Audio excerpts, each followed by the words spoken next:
asalaamaaleykum yéen mbokk téléspectateur maa leen nuyu di leen ziar di leen wax bienvenue sur ma chaîne YouTube Istatou.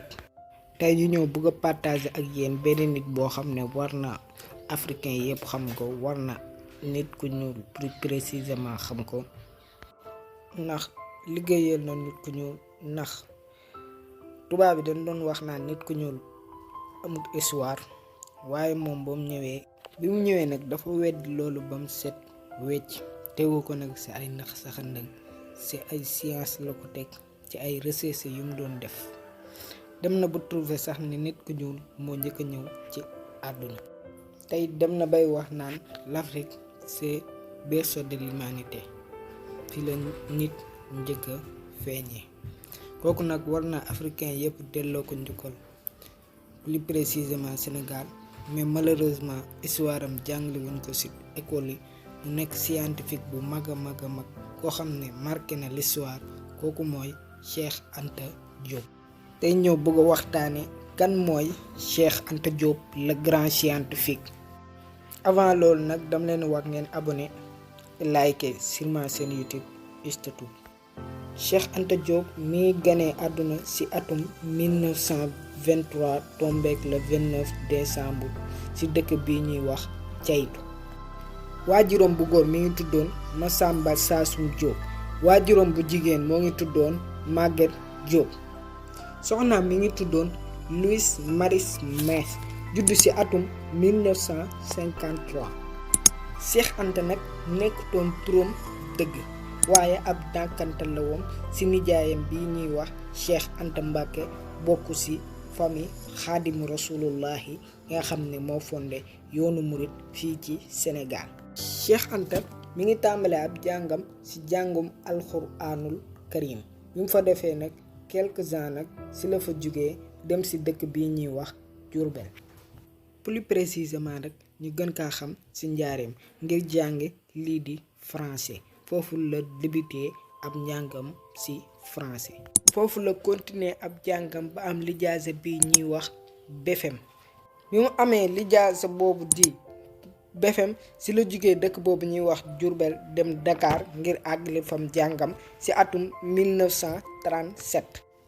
mu def Dakar nag quelque temps après mu jóge fa dem dëkk bi ñuy wax Ndar. temps yooyu moo nekkoon capitalu Sénégal. fa la àggale ab njàngam ba am lijaasa bi ñuy wax baccalauréat. bi mu amee baccalauréat nag dafa delluwaat ci dëkk bi ñuy wax Dakar ngir def soutenir am. ci atum 1945 ci la Cheikh Anta Diop tàmbalee spécialisé wu ci philosophe ak mathématique. doon nañ wax naan Cheikh Anta Diop doon na jël ay textes scientifiques di ko traduire ci làkk bi ñuy wax wolof. ci jamono boobu Cheikh Anta Diop doon na publier ay bataaxal yoo xam ne ci wolof la ko daan bind. Cheikh Anta Diop mi ngi dem France ci atum 1946. lu taxoon mu dem France mooy daa bëggoon a nekk ingénieur aéronautique. Cheikh Anta Diop bi mu yeggee France, plus particulièrement Paris di capitale France, dafa inscrit ci lycée bi ñuy wax lycée Henri Ive ak lycée bi ñuy wax Sorbonne ngir licence bi mu amoon ci philosophie. ci même année boobu la Cheikh Anta Diop créé benn mouvement ñu koy tuddee mouvement étudiant africain de Paris. par manque de temps nag ci activité yi mu doon def, plus particulièrement bi Paris, dafa jël une décision abandonner lycée Henri Ive. ci la jëlee décision nag topp licence am bii mu am ci philosophie mi ngi ko am juin atum 1945. Cheikh Anta Diop nag doon na fréquenter ay scientifique yu mag a mag foofee ca France comme Henri Lotto, Gaston Bassola. Cheikh Anta Diop mi ngi dajee ak soxnaam si di Louise Marie Meiss ci atum 1953. yàlla def ñu am ci ñeenti doom. Cheikh Anta Diop créé woon na benn laboratoire ba ñuy wax carbone 14. ci laboratoire boobu noonu ci la découvrir ne Afrique c'est le berceau de l'humanité.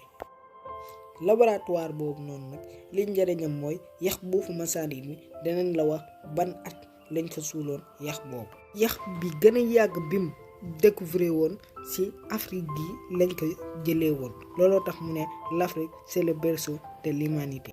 Cheikh Anta Diop dem na ba découvrir que ne ñi nekkoon Égypte bu njëkk ba ay nit ñu ñuul lañ woon kon loolu ça veut dire que kon nit ku ñuul am na histoire kon nit ku ñuul moo njëkk a ñëw ci àdduna. Cheikh Anta Diop mi ngi faatu 7 février 1986 à Dakar.